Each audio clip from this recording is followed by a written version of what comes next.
Les chasseurs pensaient seulement trouver des arbres déracinés après la tempête qui avait frappé les montagnes autour de Black Hollow. Pourtant, au milieu de la boue et des branches cassées, l'un d'eux aperçut une vieille trappe métallique dépassant du sol. Lorsque les policiers réussirent enfin à ouvrir la porte rouillée, une odeur insoutenable envahit immédiatement la forêt silencieuse. À l'intérieur du bunker, les lampes révélèrent une petite couverture pour enfants, plusieurs dessins presque effacés par l'humidité et une chaussure minuscule encore couverte de terre. Puis un enquêteur remarqua un prénom cousu dans le tissu humide, Delaney. Pendant 29 ans, les habitants de Black Hollow avaient cru que la fillette avait disparu sans laisser de traces. Mais ce que les policiers découvrirent ensuite dans cet abri enterré dépassait tout ce que cette ville avait connu auparavant. Personne ne savait encore que certains habitants avaient protégé le véritable monstre depuis des décennies. Black Hollow semblait paisible vue depuis la route principale, avec ses maisons en bois humides, ses cafés presque vides et ses collines couvertes de sapins noirs. Pourtant, derrière cette tranquillité apparente, les habitants vivaient depuis des années, avec une peur difficile à expliquer. Plusieurs enfants avaient déjà affirmé entendre des bruits étranges dans les forêts entourant le lac Mercer, surtout pendant la nuit. Certains parlaient de lumière entre les arbres. D'autres racontaient avoir aperçu une silhouette immobile près de l'eau avant de disparaître brusquement dans le brouillard. Les adultes considéraient souvent ces histoires comme des inventions destinées à effrayer les plus jeunes. Mais après la disparition de Delaney Rue Mercer, plus personne ne plaisanta au sujet de ces récits. Delaney avait 7 ans. Elle possédait de longs cheveux bruns, des taches de rousseur sur le nez et une habitude étrange consistant à dessiner des animaux sur tout ce qu'elle trouvait. Ses cahiers d'école, les nappes du dîner et même les sacs en papier de l'épicerie étaient couverts de petits renards, de hiboux et de cerfs maladroitement dessinés. Sa mère, Cynthia Mercer, élevait seule sa fille depuis plusieurs années avant de rencontrer Glenn Foster, un mécanicien installé à Black Hollow depuis peu. Glenn essayait constamment de se montrer gentil avec Delaney, mais plusieurs voisins remarquaient que la fillette semblait nerveuse en sa présence. Lorsqu'il lui parlait, elle baissait souvent les yeux ou se rapprochait discrètement de sa mère. Le soir de la disparition, la ville organisait sa fête annuelle près du vieux barrage du lac Mercer. Les habitants avaient installé des stands de nourriture, des guirlandes lumineuses et une petite scène où des groupes locaux jouaient de la musique country jusque tard dans la nuit. Malgré le froid humide de l'automne, presque toute la ville était présente. Delaney portait une veste jaune trop grande pour elle et tenait une peluche de lapin usé qu'elle refusait presque toujours de quitter. Pendant les premières heures de la soirée, tout semblait normal. Des familles riaient autour des feux de camp pendant que les enfants couraient près des jeux installés au bord des arbres. Pourtant, plusieurs personnes remarquèrent rapidement quelque chose d'étrange. Un homme inconnu marchait seul autour des stands sans jamais parler à personne. Il portait un long imperméable sombre, malgré l'absence de pluie, et semblait observer les enfants plutôt que les festivités. Certains habitants pensèrent qu'il s'agissait simplement d'un voyageur perdu. D'autres ressentirent immédiatement un profond malaise. Vers 20 heures, Delaney demanda à sa mère la permission d'aller chercher du chocolat chaud à un stand situé quelques mètres plus loin. Cynthia accepta, convaincue que l'endroit était suffisamment sûr. Glenn proposa même d'accompagner la fillette. Mais Delaney refusa presque immédiatement avant de partir seule à travers la foule. Quelques minutes plus tard, le générateur principal alimentant les lumières du site émit un bruit métallique violent. Toute la zone plongea brutalement dans l'obscurité. Des enfants commencèrent à crier pendant que plusieurs adultes tentaient d'éclairer les alentours avec des lampes de poche. La panne ne dura pas plus de 2 minutes, mais lorsque les lumières revinrent finalement, Delaney avait disparu. Au début, Cynthia pensa simplement que sa fille s'était éloignée avec d'autres enfants. Elle parcourut les stands, appela son prénom près du lac et demanda rapidement de l'aide aux organisateurs. Pourtant, plus les minutes passaient, plus la panique gagnait son visage. Glenn commença alors à courir vers la forêt en criant le prénom de Delaney, pendant que des habitants formaient des groupes de recherche improvisés autour du barrage. Une adolescente affirma avoir aperçu Delaney marcher près des arbres pendant la panne électrique. Selon elle, Quelqu'un lui tenait la main dans l'obscurité.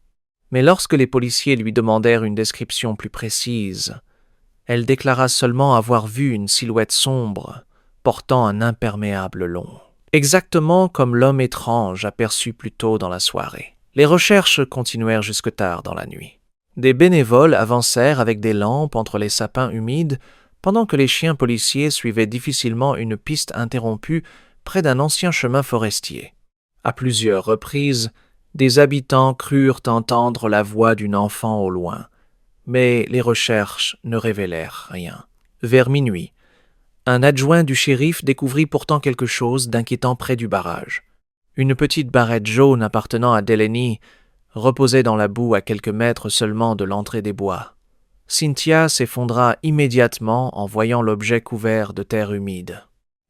Pendant ce temps, Glenn paraissait étrangement nerveux. Plusieurs témoins remarquèrent qu'il regardait constamment vers la forêt plutôt que vers les équipes de secours. Avant la fin de la nuit, les policiers comprirent déjà que cette disparition allait devenir la plus terrifiante affaire jamais connue à Black Hollow. Personne ne pouvait encore imaginer que cette nuit glaciale cacherait des secrets enterrés profondément sous les montagnes pendant presque 3 décennies. La disparition de Delaney transforma Black Hollow dès le lendemain matin.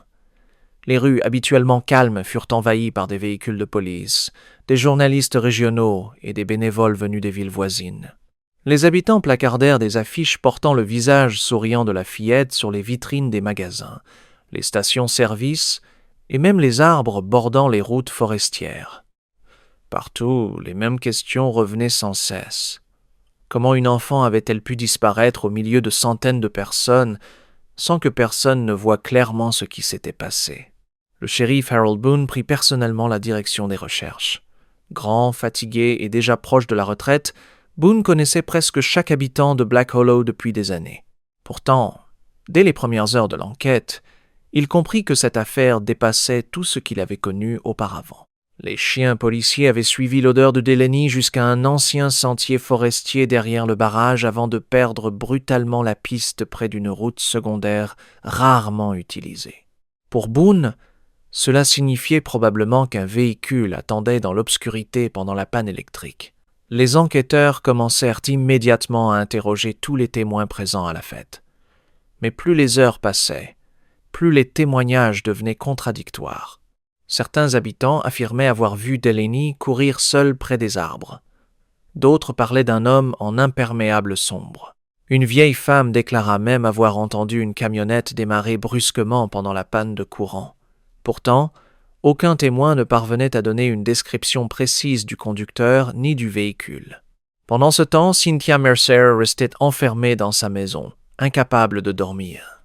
Les policiers la retrouvèrent assise devant la table de cuisine, fixant sans bouger le dessin inachevé que Delaney avait laissé avant de partir à la fête. Sur la feuille apparaissait une forêt étrange, remplie d'arbres noirs et d'yeux dessinés entre les branches.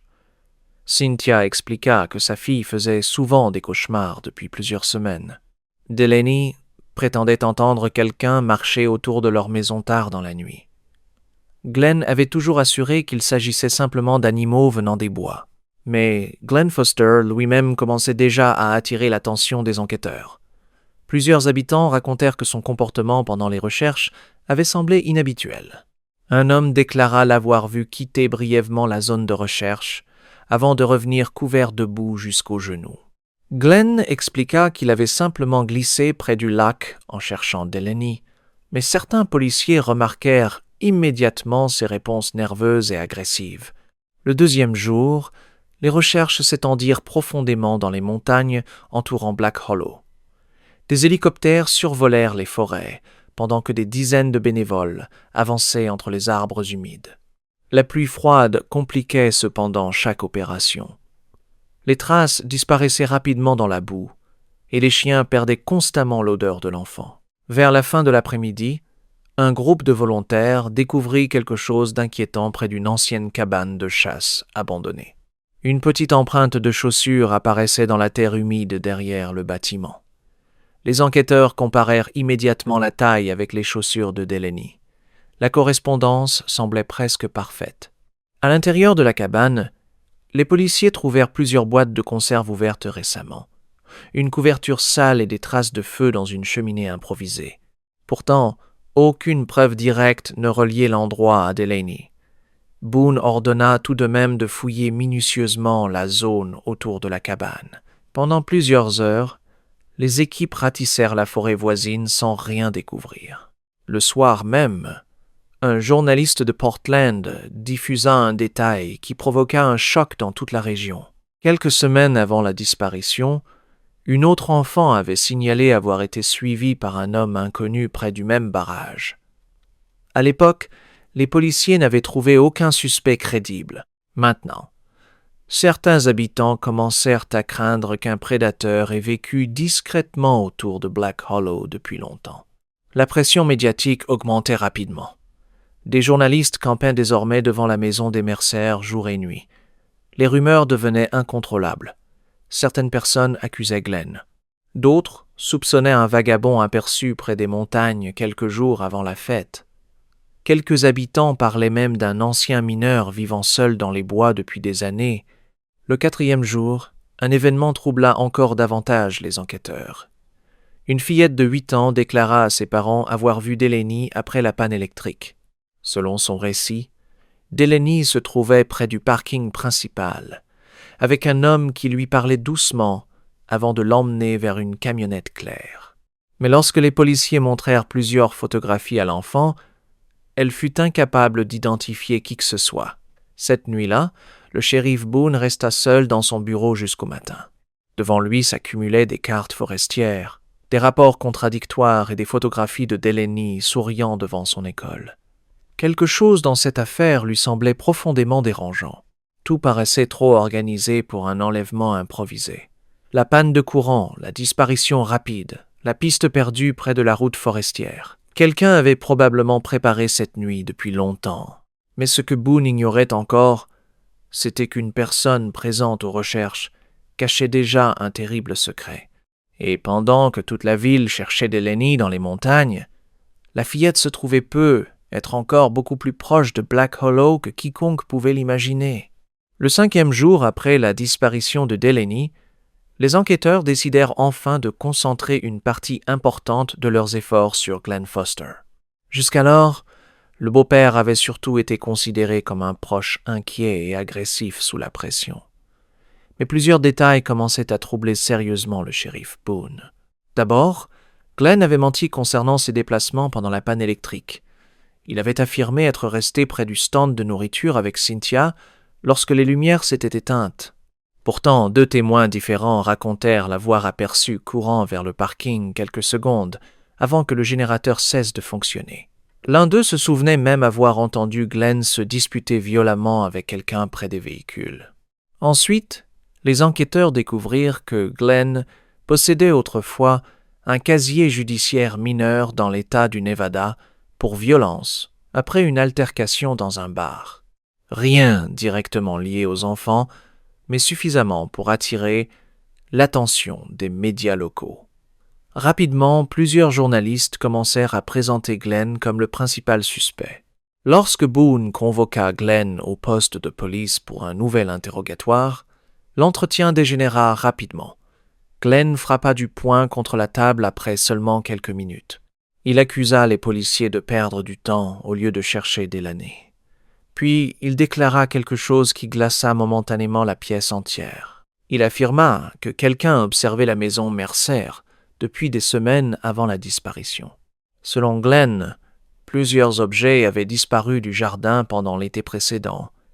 Une balançoire déplacée au milieu de la nuit, une fenêtre retrouvée ouverte alors que tout avait été fermé, et surtout des dessins d'animaux laissés près du porche, ressemblant étrangement aux dessins réalisés par Delaney elle-même. Glenn expliqua qu'il avait cru à une mauvaise plaisanterie et n'avait jamais prévenu la police. Boone sentit immédiatement que certains éléments sonnaient faux. Pourquoi attendre la disparition de l'enfant pour parler de faits aussi inquiétants? Glenn répondit qu'il ne voulait pas effrayer Cynthia davantage. Pendant ce temps, les recherches dans la forêt continuaient malgré la pluie constante.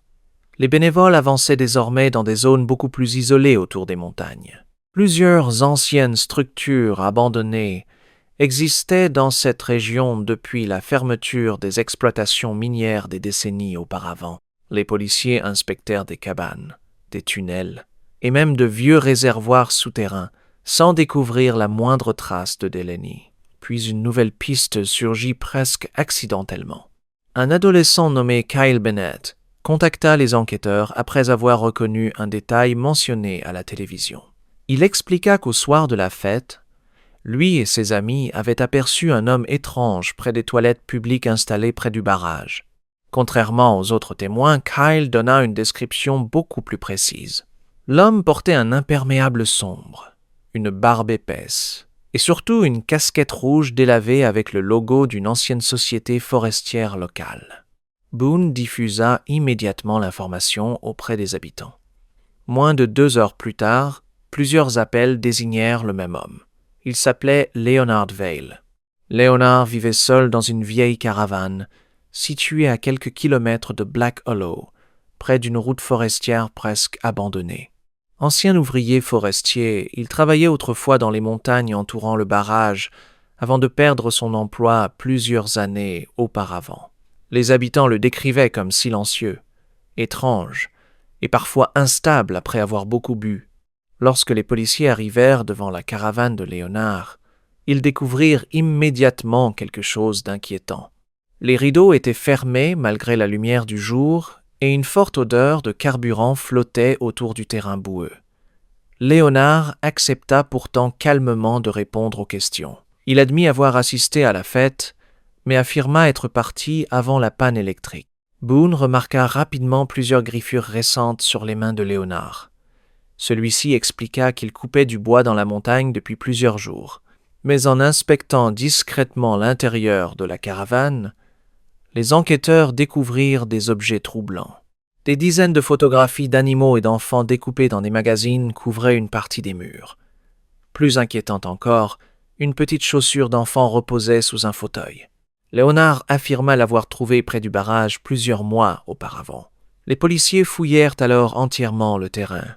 Derrière la caravane, ils découvrirent plusieurs sacs enterrés contenant des vêtements d'enfants très anciens, des jouets cassés et des dessins humides presque effacés. La nouvelle se répandit immédiatement dans Black Hollow. Pour beaucoup d'habitants, Leonard Vail était désormais coupable. Pourtant, Boone ressentait encore un profond doute. Aucune des affaires retrouvées ne pouvait être directement reliée à Delaney. Certaines semblaient même beaucoup trop anciennes. De plus, Leonard acceptait toutes les questions avec un calme étrange, presque détaché.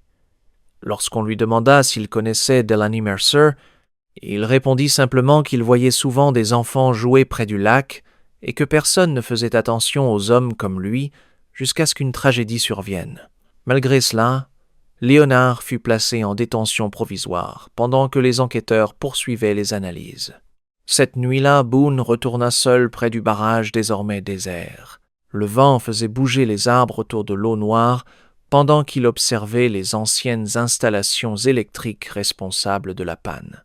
Puis il remarqua enfin un détail ignoré jusque-là. Le cadenas du générateur principal portait des marques récentes d'outils métalliques. Quelqu'un n'avait peu être pas attendu un accident. Quelqu'un avait peu être volontairement plongé toute la fête dans l'obscurité pour faire disparaître Delaney Mercer. La découverte des marques sur le cadenas du générateur changea complètement l'enquête.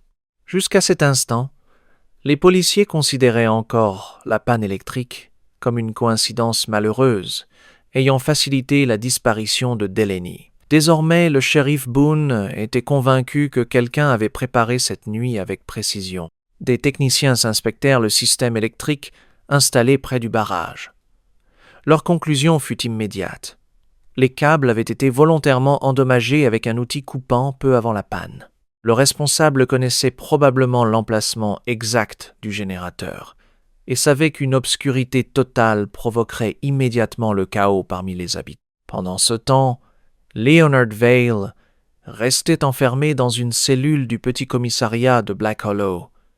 Les médias locaux diffusaient déjà sa photographie partout dans l'Oregon.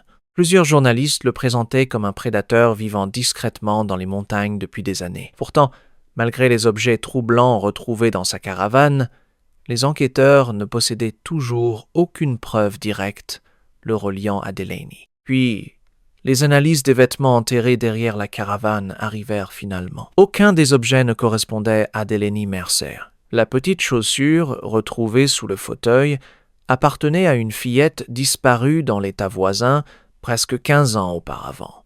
Les policiers découvrirent rapidement que Leonard souffrait de graves troubles mentaux et collectionnait obsessionnellement des objets abandonnés, trouvés dans les décharges ou près des routes. Plusieurs affaires provenaient même de dons récupérés dans des poubelles d'associations caritatives. L'annonce provoqua un choc immense dans Black Hollow. Beaucoup d'habitants commencèrent à accuser la police d'avoir perdu un temps précieux. Boone relâcha Leonard sous surveillance, mais le mal était déjà fait. Les journalistes continuaient malgré tout à camper devant sa caravane et certains habitants menaçaient même d'incendier sa propriété. Pendant que cette fausse piste explosait publiquement, Cynthia Mercer s'effondrait peu à peu psychologiquement. Elle ne dormait presque plus et passait ses journées à parcourir les routes forestières avec des affiches de Delaney. Plusieurs habitants affirmèrent l'avoir vue parler seule près du barrage tard dans la nuit. Une voisine expliqua même avoir entendu Cynthia murmurer que sa fille était encore vivante quelque part dans les bois. Glenn, lui, devenait de plus en plus instable. Après la libération de Leonard, il commença à boire quotidiennement et à provoquer des disputes dans les bars de Black Hollow. Certains habitants trouvaient pourtant son comportement étrange pour une autre raison. Malgré l'enquête et les recherches massives, Glenn semblait rarement participer longtemps aux opérations organisées dans les montagnes. Il disparaissait souvent pendant plusieurs heures sans explication claire. Le 10e jour après la disparition, une nouvelle découverte terrifia les enquêteurs. Un groupe de bénévoles retrouva la peluche de lapin appartenant à Delaney au bord d'un ancien chemin forestier situé à plusieurs kilomètres du barrage. L'objet était humide, mais presque intact. Boone remarqua immédiatement quelque chose d'étrange. La peluche avait été déposée volontairement bien en évidence sur une souche d'arbre. Quelqu'un voulait manifestement qu'elle soit retrouvée. Les chiens policiers suivirent alors une piste menant profondément dans les montagnes. Pendant plusieurs heures, les équipes avancèrent entre les sapins serrés, les ravins boueux et les rochers glissants. Puis l'un des chiens s'arrêta brutalement près d'une ancienne route forestière abandonnée depuis des années. Là, les policiers découvrirent des traces de pneus récents. Boone comprit immédiatement qu'un véhicule circulait encore discrètement dans cette zone isolée. Pourtant, aucune habitation officielle n'existait dans les environs selon les cartes locales. Les enquêteurs poursuivirent les recherches jusqu'à la tombée de la nuit, sans trouver d'où provenaient les traces. Cette même soirée, un autre événement troubla profondément le shérif. Une femme âgée nommée Edith Calloway demanda à le voir en urgence. Tremblante, elle expliqua qu'elle n'avait jamais osé parler plus tôt par peur des conséquences. Le soir de la disparition, elle avait aperçu une camionnette claire quitter précipitamment la forêt quelques minutes après la panne électrique. Mais surtout, elle reconnut le conducteur. Selon elle, l'homme ressemblait énormément à un bénévole participant aux recherches depuis le début. Edith ne connaissait pas son nom, mais décrivit un homme calme, discret et toujours présent près des équipes de secours. Boone sentit immédiatement son estomac se nouer.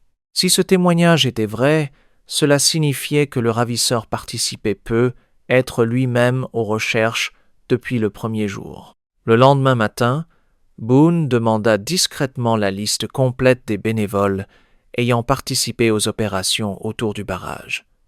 Plusieurs noms apparurent régulièrement sur tous les rapports, mais un détail attira particulièrement son attention. Un homme nommé Warren Lyle avait rejoint presque chaque groupe de recherche depuis la disparition. Ancien employé des services forestiers, Warren connaissait parfaitement les montagnes entourant Black Hollow. Il aidait même parfois les policiers à choisir les zones difficiles à explorer. Les habitants le décrivaient comme serviable, solitaire et extrêmement calme sous pression. Boone observa longuement sa photographie, avant de remarquer quelque chose d'étrange. Sur plusieurs clichés pris pendant les recherches, Warren portait une vieille casquette rouge délavée, exactement comme celle décrite par l'adolescent près du barrage. Le nom de Warren Lyle circula discrètement parmi les enquêteurs, pendant plusieurs jours, sans jamais être rendu public. Le shérif Boone refusait de commettre une nouvelle erreur après l'humiliation provoquée par l'affaire Leonard Vail. Cette fois, il voulait des preuves solides avant d'accuser qui que ce soit. Warren semblait pourtant irréprochable aux yeux de Black Hollow. Âgé d'une quarantaine d'années, il vivait seul dans une petite maison en bordure des montagnes depuis presque 10 ans. Ancien employé des services forestiers de l'Oregon, il connaissait chaque route secondaire, chaque sentier abandonné et chaque vieille structure oubliée autour du barrage. Les habitants le considéraient comme un homme discret, mais serviable. Plusieurs familles racontaient même qu'il aidait parfois gratuitement des voisins pendant les tempêtes hivernales. Plus Boone étudiait son passé, plus certains détails devenaient troublants. Avant son arrivée à Black Hollow, Warren avait travaillé dans plusieurs régions isolées du nord-ouest américain. À 2 reprises, des disparitions d'enfants avaient eu lieu non loin des zones où il était employé. Aucune preuve ne l'avait jamais impliqué, mais la coïncidence inquiétait Boone. Les enquêteurs commencèrent alors une surveillance discrète. Pendant plusieurs jours, ils observèrent Warren sans intervenir. L'homme passait la plupart de son temps seul dans la forêt ou dans un vieux garage construit derrière sa maison. La nuit, il roulait parfois pendant des heures sur des routes montagneuses presque désertes, avant de revenir chez lui juste avant l'aube. Puis un événement inattendu bouleversa de nouveau l'affaire. Un adolescent nommé Tyler Griggs se présenta au commissariat avec une vieille cassette audio retrouvée dans les affaires de son père récemment décédé. Selon Tyler, son père avait participé aux recherches de Delaney presque 30 ans auparavant. Avant sa mort, il lui avait demandé de remettre l'enregistrement à la police si quelque chose lui arrivait. Boone lança immédiatement la cassette dans un vieux magnétophone du bureau. Au début, seuls des grésillements et du vent étaient audibles. Puis une voix masculine apparut brièvement. L'homme semblait paniqué et parlait à voix basse. Plusieurs mots restaient impossibles à comprendre, mais une phrase glaça toute la pièce. « Elle est encore en vie. Il faut prévenir quelqu'un. » Puis un bruit violent interrompait brutalement l'enregistrement. Mais le plus terrifiant arriva quelques secondes plus tard. Une voix d'enfant murmurait distinctement un prénom. « Maman !» Boone sentit immédiatement un frisson lui parcourir le dos. La voix ressemblait à celle d'une petite fille terrifiée. L'enregistrement semblait avoir été réalisé dans un espace fermé, avec un léger écho métallique en arrière-plan. Les techniciens analysèrent rapidement la cassette. L'enregistrement datait bien de l'époque de la disparition de Delaney. Pourtant, impossible d'identifier clairement les voix ni l'endroit exact. Lorsque Boone interrogea Tyler davantage, celui-ci révéla un autre détail inquiétant. Son père, Marcus Griggs, avait brusquement quitté les recherches quelques jours après la disparition sans jamais expliquer pourquoi. Selon sa famille, Marcus faisait régulièrement des cauchemars après cette période et refusait catégoriquement de parler de Black Hollow. Cette découverte relança complètement les soupçons autour de Warren Lyle. Boone commençait à croire qu'un groupe très restreint de personnes connaissait peu, être une partie de la vérité depuis le début. Pendant ce temps, Cynthia Mercer sombrait davantage dans l'obsession. Chaque semaine, elle retournait près du barrage, avec l'espoir absurde d'apercevoir sa fille entre les arbres. Les habitants racontaient parfois avoir entendu ses cris résonner dans les montagnes au milieu de la nuit. Au fil des années, Black Hollow changea profondément. Des familles quittèrent la région, craignant pour leurs enfants. Les commerces fermèrent progressivement, et la vieille fête annuelle du barrage fut définitivement annulée. Pourtant, malgré les décennies qui passaient, le visage de Delaney Mercer restait affiché dans plusieurs vitrines de la ville. 29 ans plus tard, presque tout le monde pensait que l'affaire resterait éternellement non résolue. Puis l'hiver frappa les montagnes avec une violence exceptionnelle. Pendant plusieurs jours, une tempête gigantesque déracina des centaines d'arbres autour de Black Hollow. Les routes furent coupées et plusieurs zones forestières devinrent totalement inaccessibles. Lorsque le temps se calma enfin, des chasseurs décidèrent d'explorer une partie reculée des montagnes rarement visitées depuis des années. L'un d'eux remarqua alors quelque chose d'étrange dépassant sous les racines, arrachées d'un immense sapin tombé pendant la tempête. Une plaque métallique rouillée. Au début, les hommes pensèrent avoir découvert un ancien réservoir abandonné. Mais en dégageant davantage la terre humide, ils aperçurent une poignée métallique fixée sur une lourde trappe presque entièrement enterrée sous la forêt. Lorsque les policiers arrivèrent sur place quelques heures plus tard, Boone sentit immédiatement son cœur ralentir. L'endroit apparaissait sur aucune carte officielle. Et surtout, Warren Lyle connaissait parfaitement cette partie isolée des montagnes. La neige tombait encore légèrement lorsque les policiers commencèrent à dégager complètement la trappe métallique découverte sous l'arbre déraciné. L'air glacial traversait les montagnes silencieuses pendant que les chasseurs observaient la scène à distance, incapables de détourner les yeux de cette étrange structure enfouie sous la forêt. Le shérif Boone arriva sur place avant le lever du soleil. Même après presque 30 ans, il reconnut immédiatement l'importance de cette découverte. La plaque métallique n'était pas récente. La rouille, les boulons usés et les couches de terre accumulées indiquaient que le bunker avait été caché là depuis des décennies. Lorsque les agents réussirent enfin à soulever la trappe, une odeur insupportable remonta brutalement à la surface. Plusieurs policiers reculèrent immédiatement. Boone dirigea sa lampe dans l'ouverture sombre et aperçut un escalier métallique descendant profondément sous terre. 2 enquêteurs entrèrent les premiers. Le bunker était beaucoup plus grand que prévu. Un couloir étroit menait vers plusieurs petites pièces construites avec du béton brut et des panneaux métalliques rongés par l'humidité. Partout, de vieux objets couvraient le sol. Des conserves rouillées, des couvertures moisies, des journaux anciens et des bouteilles vides s'empilaient dans les coins. Mais ce qui terrifia réellement les policiers se trouvait dans la dernière pièce. Au fond du bunker, reposait un petit lit d'enfant. Une couverture rose presque détruite par l'humidité recouvrait encore le matelas. À côté se trouvaient plusieurs dessins protégés dans une boîte métallique. Malgré les années, certains restaient visibles. Des arbres noirs, un lac, une maison entourée de forêts, et toujours les mêmes animaux dessinés maladroitement, exactement comme les dessins réalisés autrefois par Delaney Mercer. Puis un enquêteur aperçut un détail cousu sur le coin de la couverture. Le prénom Delaney. Boone resta silencieux plusieurs secondes avant de demander immédiatement une équipe médico-légale complète. Personne dans le bunker ne parlait plus. Les policiers comprenaient tous qu'ils venaient probablement de découvrir l'endroit où Delaney avait été retenu pendant des années. Les analyses commencèrent immédiatement.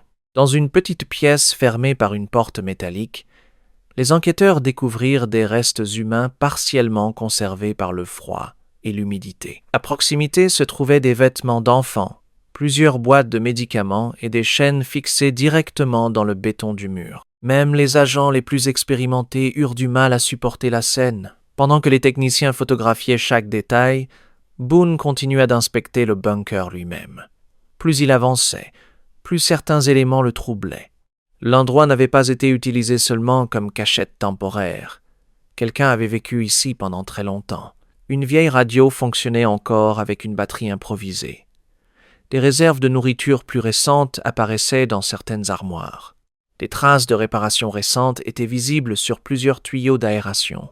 Puis Boone découvrit quelque chose de plus inquiétant encore. Dans un tiroir métallique fermé à clé, se trouvait une pile de photographies. Certaines montraient Delaney à différents âges.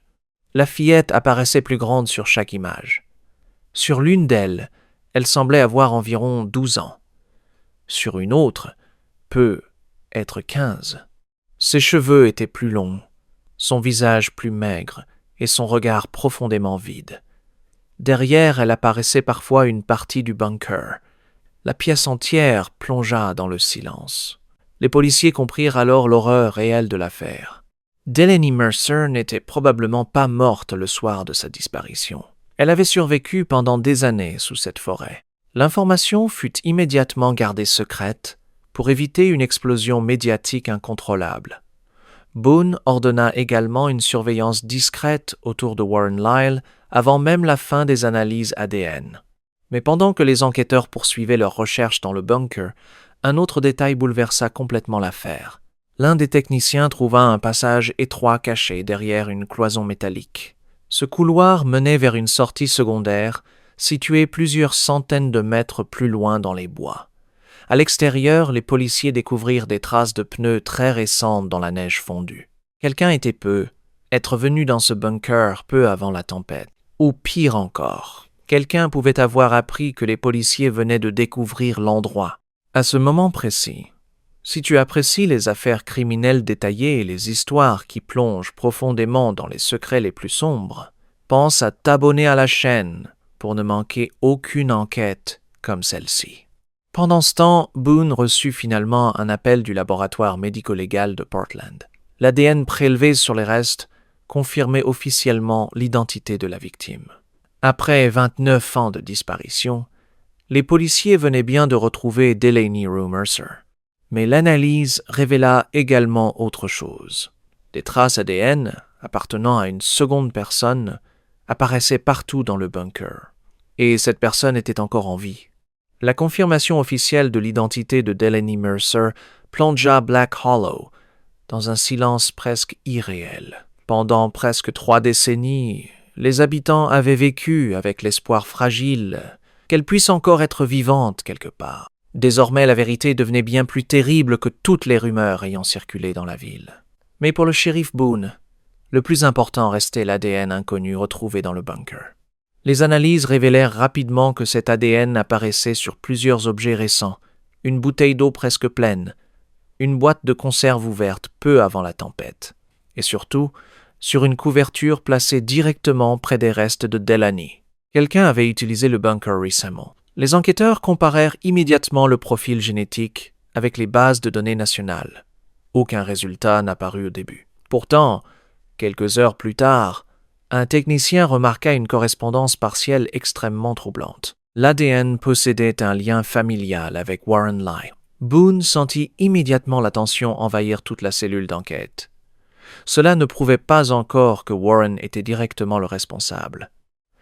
Mais désormais, il devenait impossible d'ignorer la connexion entre l'ancien employé forestier et le bunker caché sous les montagnes.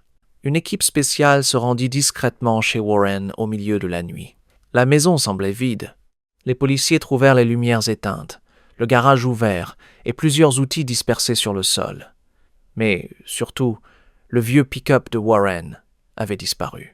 À l'intérieur de la maison, Boone découvrit des cartes forestières identiques à celles retrouvées dans le bunker. Plusieurs zones étaient entourées aux marqueurs rouges autour du barrage et des montagnes voisines. Puis un enquêteur ouvrit un placard verrouillé dans la chambre principale. Des dizaines de coupures de journaux concernant Delaney Mercer y étaient soigneusement classées depuis 29. Certaines pages portaient des annotations manuscrites, des dates, des horaires, des détails connus uniquement des enquêteurs à l'époque. Boone comprit immédiatement que Warren suivait l'affaire depuis le premier jour avec une obsession maladive. Mais ce qui glaça véritablement les policiers se trouvait dans le garage. Sous une bâche poussiéreuse reposait une ancienne génératrice portative identique au modèle utilisé pendant la fête du barrage en 1997. Les techniciens remarquèrent rapidement plusieurs pièces modifiées manuellement. Quelqu'un possédant des connaissances mécaniques pouvait facilement provoquer une panne électrique similaire à celle de la nuit de la disparition. Pendant ce temps, les médias commencèrent enfin à apprendre l'existence du bunker. En quelques heures, Black Hollow fut envahi par des journalistes venus de tout le pays. Les habitants regardaient les véhicules de télévision s'aligner devant le commissariat pendant que des hélicoptères survolaient les montagnes. Puis un nouvel événement bouleversa encore davantage l'affaire. Une femme âgée vivant seule près des anciennes routes forestières contacta les enquêteurs après avoir vu les informations à la télévision. Elle s'appelait Nora Whitaker et affirmait connaître Warren depuis plusieurs années. Tremblante, elle expliqua avoir gardé le silence pendant longtemps par peur des conséquences. Selon elle, Warren se rendait régulièrement dans les montagnes avec des provisions, même pendant les hivers les plus dangereux. Lorsqu'elle lui avait demandé pourquoi, il répondait toujours qu'il entretenait un ancien abri oublié de l'époque forestière. Mais Nora révéla surtout quelque chose d'horrifiant. Quelques années après la disparition de Delaney, elle avait entendu une voix d'enfant provenant des bois près de sa propriété. Elle pensait d'abord avoir imaginé le bruit jusqu'au jour où elle aperçut brièvement une jeune fille très maigre marcher derrière Warren près des arbres, avant de disparaître immédiatement. À l'époque, personne ne l'avait cru. Boone réalisa alors que Delaney avait probablement survécu beaucoup plus longtemps que les enquêteurs l'avaient imaginé. Les analyses médico-légales confirmèrent rapidement cette hypothèse. Les ossements révélaient des traces de blessures guéries et de malnutrition sur plusieurs années. Delaney avait grandi dans le bunker avant de mourir beaucoup plus tard, probablement à l'adolescence. L'affaire prenait désormais une dimension encore plus monstrueuse. Pendant que les policiers tentaient de localiser Warren, un autre détail apparut dans les dossiers de l'époque. Marcus Griggs, l'homme ayant enregistré la mystérieuse cassette audio des décennies plus tôt, avait participé à une opération de recherche précisément dans la zone où se trouvait le bunker. Boone comprit soudain ce qui avait probablement terrifié Marcus pendant toutes ces années. Il avait peu être entendu Delaney vivante sous la forêt, et quelqu'un l'avait probablement réduite au silence. Puis le téléphone du commissariat sonna brusquement au milieu de la nuit. Un routier venait de signaler un homme correspondant à Warren Lyle dans une station service abandonné à plusieurs heures de Black Hollow. L'homme semblait blessé, et il répétait sans arrêt une phrase étrange. Elle ne devait jamais être retrouvée. Lorsque les policiers arrivèrent à la station-service abandonnée signalée par le routier, Warren Lyle avait déjà disparu. Pourtant, plusieurs indices confirmaient clairement sa présence récente. Une tasse de café encore chaude reposait près des pompes rouillées, et des traces de sang apparaissaient sur la porte des anciennes toilettes extérieures. Le routier, encore bouleversé, expliqua que Warren semblait complètement désorienté. Selon lui, l'homme parlait seul et regardait constamment vers la forêt derrière la station. À un moment, il aurait murmuré qu'il n'aurait jamais dû retourner dans le bunker après la tempête. Boone sentit immédiatement que Warren était en train de craquer psychologiquement. Les policiers organisèrent alors une vaste chasse à l'homme dans plusieurs comtés autour de Black Hollow. Pendant ce temps, les enquêteurs poursuivaient l'analyse minutieuse du bunker et des objets retrouvés à l'intérieur. Puis, une découverte bouleversa définitivement toute l'affaire. Dans une boîte métallique cachée sous le lit du bunker, les techniciens trouvèrent plusieurs carnets protégés dans du plastique. Malgré l'humidité, certaines pages restaient lisibles. Les écrits appartenaient à Delaney. Les premières pages semblaient avoir été rédigées lorsqu'elle était encore très jeune. L'écriture maladroite décrivait la peur, l'obscurité et l'homme qui disait qu'elle ne pouvait plus rentrer à la maison. Au fil des années, les textes devenaient plus détaillés et plus terrifiants. Delaney racontait que son ravisseur lui interdisait de faire du bruit lorsque des recherches avaient lieu dans les montagnes. Elle écrivait également qu'il prétendait que tout le monde l'avait abandonnée et que personne ne viendrait jamais la chercher. Mais certains passages glaçaient encore davantage les enquêteurs. Delaney mentionnait plusieurs noms, pas seulement Warren Lyle. Dans certaines pages, elle parlait d'un autre homme venant parfois dans le bunker avec de la nourriture et des médicaments.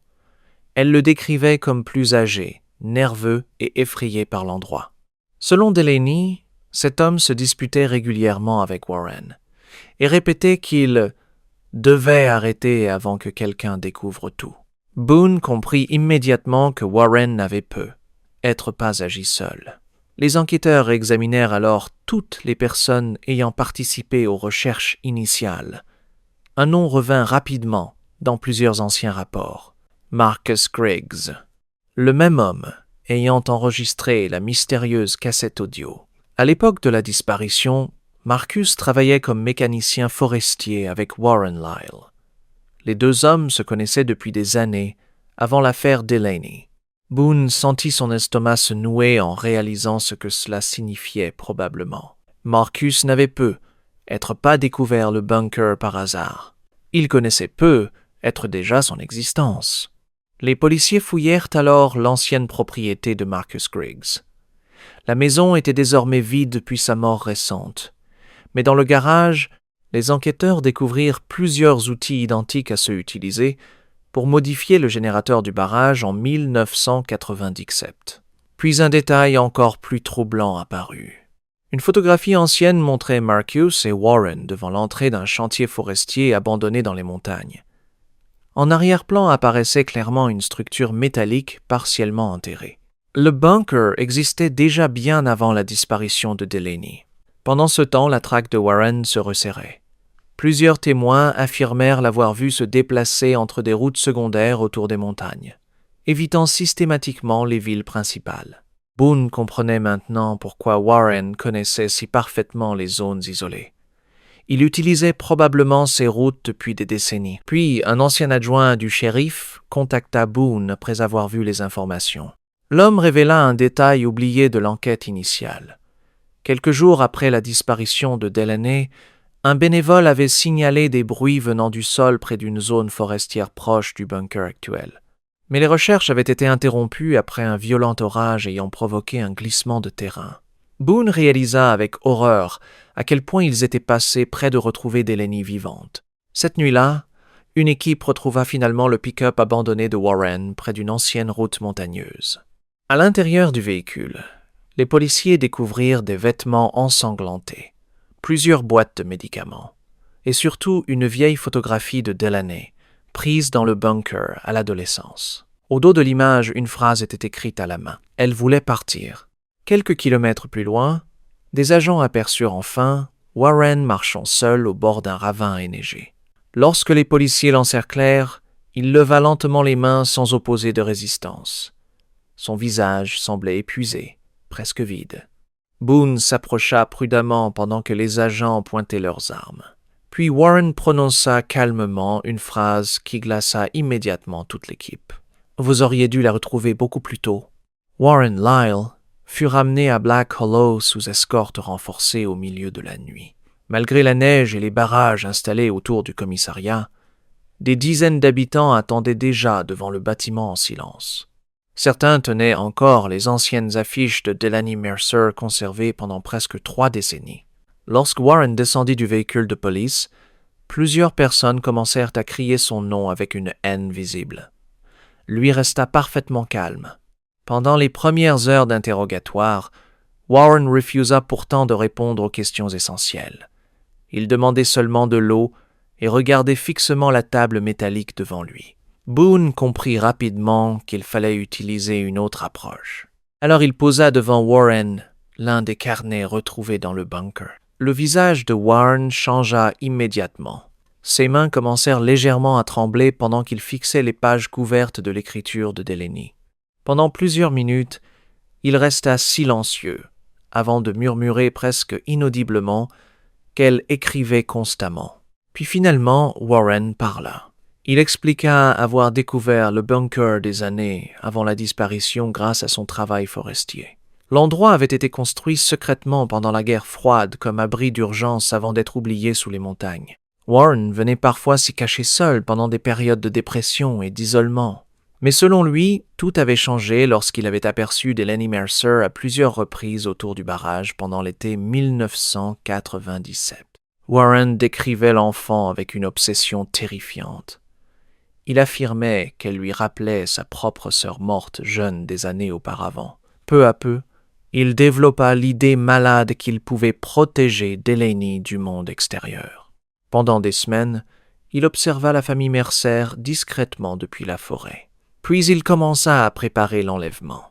Warren révéla avoir saboté lui-même le générateur du barrage avant la fête annuelle. Il connaissait parfaitement le système électrique grâce à son expérience technique. Pendant la panne, il attira Delaney près du parking en prétendant que sa mère l'attendait près des véhicules. Ensuite, il la fit monter dans sa camionnette avant de quitter rapidement la zone forestière. Boone sentit la colère envahir toute la salle d'interrogatoire pendant que Warren racontait les événements avec une froideur presque irréelle. Mais le détail le plus terrible concernait Marcus Griggs.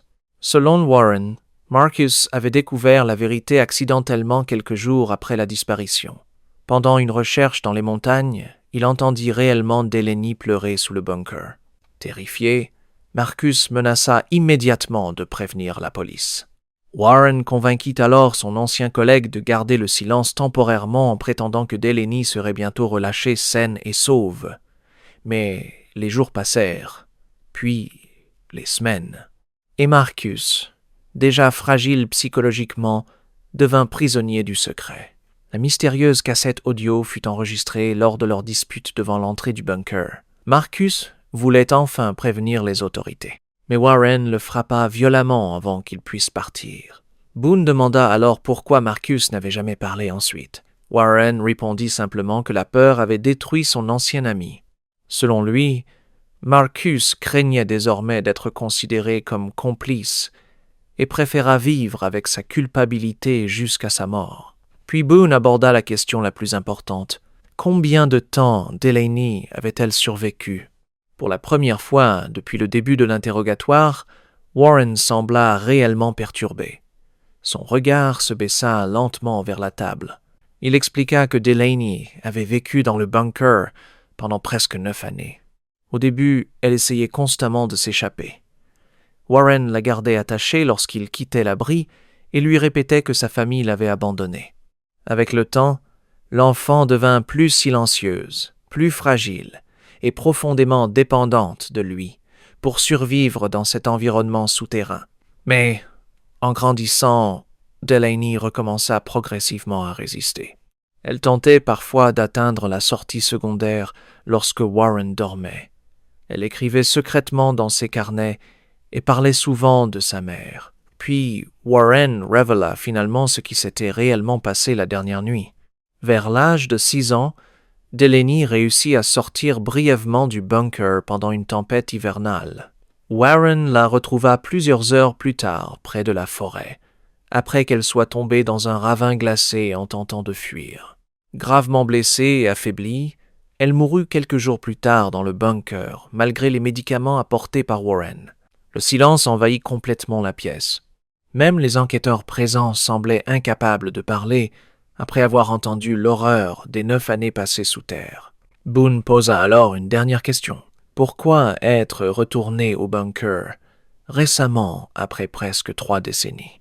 Warren répondit d'une voix vide qu'il continuait parfois à venir parler à Delaney. Puis il ajouta calmement qu'il savait depuis longtemps que la forêt finirait un jour par révéler la vérité.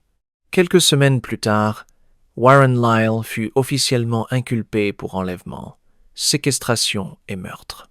Les preuves retrouvées dans le bunker, les carnets de Delaney et les aveux enregistrés rendaient toute défense impossible. Le procès dura plusieurs mois et bouleversa tout le pays. Les habitants de Black Hollow assistèrent chaque jour aux audiences avec un mélange de colère et de culpabilité.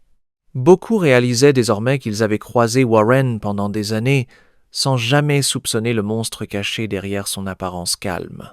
Lorsque la condamnation finale fut prononcée, Warren ne montra aucune émotion. Mais pour la famille Mercer, la véritable douleur ne faisait que commencer. Le printemps revint finalement sur Black Hollow plusieurs mois après le procès de Warren Lyle. La neige disparut lentement des montagnes et les habitants recommencèrent à marcher près du barrage pour la première fois depuis longtemps. Pourtant, plus rien ne ressemblait réellement à la petite ville tranquille d'autrefois. Chaque route forestière, chaque arbre et chaque sentier rappelait désormais l'histoire de Delaney Mercer. Cynthia Mercer assista en silence à l'enterrement officiel de sa fille organisé près du lac où tout avait commencé 29 ans plus tôt. Sur le cercueil reposait la vieille peluche de lapin retrouvée dans la forêt.